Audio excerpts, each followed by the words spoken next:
Hello, welcome back. ഇന്ന് നമുക്ക് മോണ്ടിസോറിയുടെ തുടക്കം മുതൽ ഇന്ന് വരെയുള്ള യാത്രയെക്കുറിച്ച് നോക്കിയാലോ. അതിനു മുന്നേ ലാസ്റ്റ് വീഡിയോസ് കാണാത്തവർ അത് കാണണേ. പ്രോജക്റ്റ് റെഫറൽ വേർഡ്സിൻ്റെ വീഡിയോസാണ് കേട്ടോ. അപ്പോൾ തുടങ്ങിയാലോ. നമ്മൾ പലപ്പോഴും മോണ്ടിസോറി സ്കൂൾ എന്ന് കേൾക്കാറുണ്ടല്ലേ. പക്ഷേ മോണ്ടിസോറി യാഥാർത്ഥ്യത്തിൽ എന്താണ്? ഇതൊരു പ്ലേ സ്കൂൾ സിസ്റ്റം മാത്രമാണോ? മോണ്ടിസോറി എവിടെ നിന്നാണ് തുടങ്ങിയത്? ആരാണിത് ആരംഭിച്ചത്? ഇന്നത്തെ ഈ ഡിജിറ്റൽ കാലഘട്ടത്തിൽ ഇതിൻ്റെ പ്രാധാന്യം എന്താണ്? ഇപ്പോൾ മോണ്ടിസോറിയെക്കുറിച്ച് കേൾക്കുമ്പോൾ ഇതേപോലുള്ള കുറേ ചോദ്യങ്ങൾ നമ്മൾ സാധാരണക്കാരുടെ മനസ്സിൽ ഓടി വരുന്ന ഒന്നാണ് അല്ലേ. എക്സാക്ട്ലി, ഇതൊരു പഠന രീതി മാത്രമല്ല കേട്ടോ, ഒരു വിദ്യാഭ്യാസ വിപ്ലവത്തിൻ്റെ കഥ കൂടിയാണ്. അപ്പോൾ മോണ്ടിസോറിയുടെ തുടക്കം നമുക്ക് നോക്കാം. മോണ്ടിസോറി വിദ്യാഭ്യാസ രീതിയുടെ സ്ഥാപകയാണ് മറിയ മോണ്ടിസോറി. അവർ 1870 ഇറ്റലിയിലാണ് ജനിച്ചത്. ആ കാലഘട്ടത്തിൽ സ്ത്രീകൾക്ക് ഉയർന്ന വിദ്യാഭ്യാസമൊന്നും നേടാനുള്ള സാഹചര്യങ്ങളൊന്നും ഉണ്ടായിരുന്നില്ലെങ്കിൽ പോലും ഇവർ എല്ലാ സാമൂഹിക തടസ്സങ്ങളെയും മറികടന്ന് മെഡിക്കൽ പഠനം പൂർത്തിയാക്കി. അതും ഇറ്റലിയിലെ തന്നെ ആദ്യത്തെ വനിതാ ഡോക്ടർമാരിൽ ഒരാളായിട്ടാണ് മറിയ മോണ്ടിസോറി അറിയപ്പെടുന്നത്. ആദ്യം അവർ പ്രവർത്തിച്ചത് സ്പെഷ്യലി ഏബിൾഡ് ആയിട്ടുള്ള കുട്ടികളുടെ കൂടെയായിരുന്നു. അവിടെ നിന്നാണ് അവർക്ക് മനസ്സിലായത് കുട്ടികൾ ശൂന്യമായ പാത്രമല്ല എന്നും അവർക്ക് സ്വാഭാവികമായ പഠനശേഷി ഉണ്ടെന്നുള്ളത്. അവർക്ക് ശരിയായ അന്തരീക്ഷവും സ്വാതന്ത്ര്യവും നൽകിയാൽ അവർ സ്വയം പഠിക്കും എന്നുള്ള ഒരു കൺക്ലൂഷനിലോട്ട് അവരെത്തുകയാണ്. അങ്ങനെ അവർ ആദ്യത്തെ മോണ്ടിസോറി സ്കൂള് സ്റ്റാർട്ട് ചെയ്യാണ്. അതും 1907 അവർ സ്കൂൾ ആരംഭിച്ചു. സ്കൂളിൻ്റെ പേര് കാസ ഡി ബാംബിൻ എന്ന് പറഞ്ഞാൽ ചിൽഡ്രൻസ് ഹൗസ് എന്നാണ് അതിൻ്റെ അർത്ഥം. ഇത് റോമിലെ ഒരു ദരിദ്ര പ്രദേശത്തിലായിരുന്നേ. അവിടെ കുട്ടികളെ ഡിസിപ്ലിൻ ഫോഴ്സ് ചെയ്തല്ല അവർ മെയിൻറ്റെയിൻ ചെയ്തിരുന്നത്. പകരം പ്രിപ്പയർഡായ ഒരു എൻവിറോൺമെൻറ്റ് ഒരുക്കി അവർ. കുട്ടികൾക്ക് സ്വയം പ്രവർത്തിക്കാൻ കഴിയുന്ന രീതിയിൽ കുട്ടികൾക്ക് ആക്ടിവിറ്റീസ് തിരഞ്ഞെടുക്കാനുള്ള സ്വാതന്ത്ര്യം നൽകി. പക്ഷേ അത് നിയന്ത്രണങ്ങളില്ലാതെ സ്വാതന്ത്ര്യം ആയിരുന്നില്ല, ഫ്രീഡം വിത്തിൻ ലിമിറ്റ്സ് എന്ന ആശയത്തോടു കൂടിയായിരുന്നു അത്. അങ്ങനെ കുട്ടികൾ കൂടുതൽ കോൺസെൻട്രേഷൻ കാണിക്കുകയും ശാന്തരായി പ്രവർത്തിക്കുകയും സ്വയം ഉത്തരവാദിത്വം ഏറ്റെടുക്കുകയും ഒക്കെ ചെയ്യാൻ തുടങ്ങി. മോണ്ടിസോറി രീതിയുടെ പ്രധാന ആശയം ഫോളോ ദ ചൈൽഡ് എന്നാണ്. കുട്ടികളെ നിർബന്ധിച്ചൊരു രീതിയിൽ മോൾഡ് ചെയ്യുന്നതല്ല, പകരം അവൻ്റെ സ്വഭാവത്തെയും താല്പര്യങ്ങളെയും ബഹുമാനിച്ച് പഠിപ്പിക്കുകയാണ്.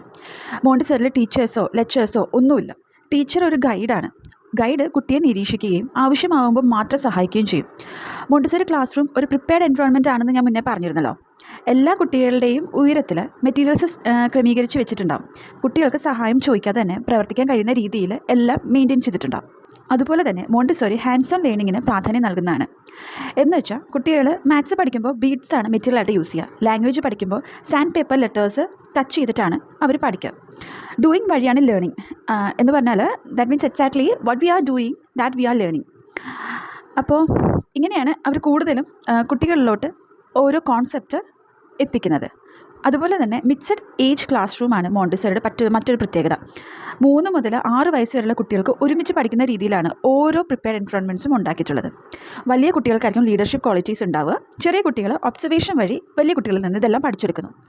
ഇവയെല്ലാം കൂടി മോണ്ടിസോറിയിൽ നമ്മൾ മെയിനായിട്ട് ഫോക്കസ് ചെയ്യുന്നത് സെൽഫ് ഡിസിപ്ലിൻ, കോൺഫിഡൻസ്, ഇൻഡിപെൻഡൻസ് എന്നീ കാര്യങ്ങളാണ്. അതുകൊണ്ട് തന്നെ ഇതുപോലുള്ള പ്രിപ്പയർഡ് എൻവയോൺമെൻറ്റിൽ നിന്ന് കുട്ടികൾക്ക് സ്വാഭാവികമായിട്ട് ഈ ക്വാളിറ്റീസ് എല്ലാം തന്നെ കിട്ടുന്നു.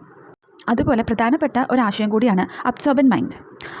എന്നുവെച്ചാൽ നമ്മുടെ കുട്ടികൾ ജനിച്ച് അന്ന് മുതൽ 6 വയസ്സ് വരെയുള്ള കുട്ടികൾ, മെയിനായിട്ട് നമ്മൾ മോണ്ടിസോറി പഠിക്കുന്ന കുട്ടികളുടെ വിഭാഗം അത് തന്നെയാണല്ലോ. ആ കുട്ടികളെ നമ്മളൊരു സ്പോഞ്ച് പോലെയാണ് കണക്കാക്കുന്നത്. അവരുടെ എൻവയോൺമെൻറ്റിൽ എന്തൊക്കെയുണ്ടോ അതെല്ലാം തന്നെ അവരെ അബ്സോർബ് ചെയ്തെടുക്കും. അവരെ ഒന്നും നമ്മൾ പഠിപ്പിക്കേണ്ടതായിട്ടില്ല, അവരെല്ലാം ഒബ്സർവ് ചെയ്ത് പഠിച്ചെടുക്കുകയാണ് ചെയ്യുന്നത്. സ്വയം പഠിക്കുന്ന ഒരു പഠന രീതി. അതുപോലെ സെൻസിറ്റീവ് പീരീഡ് എന്ന ആശയവും മോണ്ടിസോറിയിൽ പ്രധാനമാണ്. ഓരോ കഴിവിനും ഒരു പ്രത്യേക സമയ കാലഘട്ടമുണ്ട്. Language, movement, order, social skills എന്നിവയെല്ലാം ശരിയായ സമയത്ത് സ്റ്റിമുലേഷൻ ലഭിക്കുമ്പോഴാണ് ലേണിംഗ് വളരെ സ്വാഭാവികമായിട്ടും എഫേർട്ട്ലെസ് ആയിട്ടും മുന്നോട്ട് പോകും. ഈ പറഞ്ഞ ക്വാളിറ്റീസിനെല്ലാം തന്നെ ഉതകുന്ന ഒരു എൻവയോൺമെൻറ്റാണ് നമ്മൾ മോണ്ടിസോറി ഓരോ ക്ലാസ് റൂമുകൾക്കും പ്രിപ്പയർ ആയിട്ട് വെച്ചിട്ടുണ്ടാവുക. മോണ്ടിസോറി രീതി ഇറ്റലിയിൽ തുടങ്ങി ലോകമെമ്പാടും വ്യാപിച്ചു. യൂറോപ്പ്, അമേരിക്ക, ഏഷ്യ അങ്ങനെ ഇന്ന് 100-ലധികം രാജ്യങ്ങളിൽ മോണ്ടിസോറി സ്കൂളുകൾ പ്രവർത്തിക്കുന്നുണ്ട്.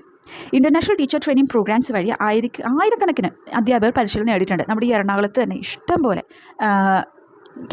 KEC അതുപോലെ കുറച്ച് അധികം മോണ്ടിസോറി ഇൻസ്റ്റിറ്റ്യൂട്ടുകൾ ഉണ്ട്. മറിയ മോണ്ടിസോറി തന്നെ ഇന്ത്യയിൽ കുറേ വർഷങ്ങൾ താമസിച്ച അധ്യാപകരെ പരിശീലിപ്പിച്ചു. ഇന്ത്യയിലെ ഏർലി ചൈൽഡ്ഹുഡ് എഡ്യൂക്കേഷൻ രംഗത്ത് മോണ്ടിസോറി വലിയ സ്വാധീനമാണ് ചെലുത്തിയിട്ടുള്ളത്. മോണ്ടിസോറി ഇന്ത്യയിൽ 1939 1939 എത്തുന്നത്. അവർ ചെന്നൈയിൽ പരിശീലന പരിപാടികൾ നടത്തി. ഇന്ന് ഇന്ത്യയിൽ നിരവധി പ്രീ സ്കൂൾസ് മോണ്ടിസോറി രീതിയിൽ പ്രവർത്തിക്കുന്നുണ്ട്. കേരളത്തിലും മോണ്ടിസോറി സ്കൂളുകളുടെ എണ്ണം വർദ്ധിച്ചുകൊണ്ടിരിക്കുകയാണ്. ഞാൻ പറഞ്ഞില്ലേ, എറണാകുളത്ത് പോലും ഉണ്ട്. ഒത്തിരി. പാരൻസ് ഇപ്പോൾ മാർക്സ് മാത്രമല്ലല്ലോ നോക്കുന്നത്, കുട്ടികളുടെ ഹോസ്റ്റാലിക് ഡെവലപ്മെൻറ്റ് കൂടിയാണല്ലോ പ്രാധാന്യം നൽകുന്നത്. അങ്ങനെയുള്ള ഈ കാലഘട്ടത്തിൽ മോണ്ടിസോറി വലിയ അഡ്വാൻറ്റേജാണ് കുട്ടികൾക്ക്.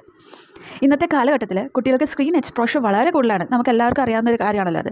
അറ്റൻഷൻ സ്പാൻ കുറയുന്ന സാഹചര്യം ഉണ്ടാകുന്നുണ്ട്. അത് കാരണം ഇവിടെ മോണ്ടിസോറി വലിയ പ്രാധാന്യം നേടുന്നു.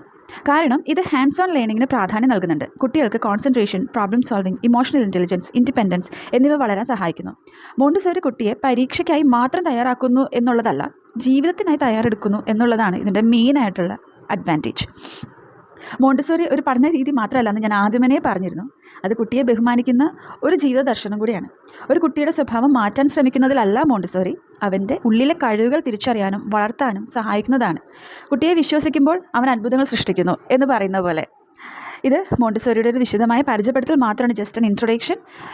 ഇനി അടുത്ത വീഡിയോയിൽ മോണ്ടിസോറി ക്ലാസ് റൂം സെറ്റപ്പും മെറ്റീരിയൽസും ഏജ് വൈസ് ആക്ടിവിറ്റീസും അതിനെക്കുറിച്ചൊക്കെ ഞാൻ കൂടുതൽ ഡീറ്റെയിൽ ആയിട്ട് പറയാം. ഇതിപ്പോൾ ജസ്റ്റ് മോണ്ടിസോറി ഇൻട്രൊഡക്ഷൻ മാത്രമാണ്.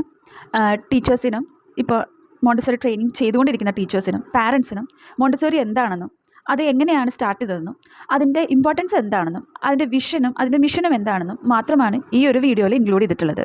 അതും വളരെ ക്യാപ്സ്യൂൾഡ് രൂപത്തിലാണ് ചെയ്തിട്ടുള്ളത്. അപ്പോൾ വീഡിയോ ഇഷ്ടപ്പെട്ടാൽ ലൈക്ക് ചെയ്യുക, ഷെയർ ചെയ്യുക, സബ്സ്ക്രൈബ് ചെയ്യാൻ മറക്കരുത്. താങ്ക്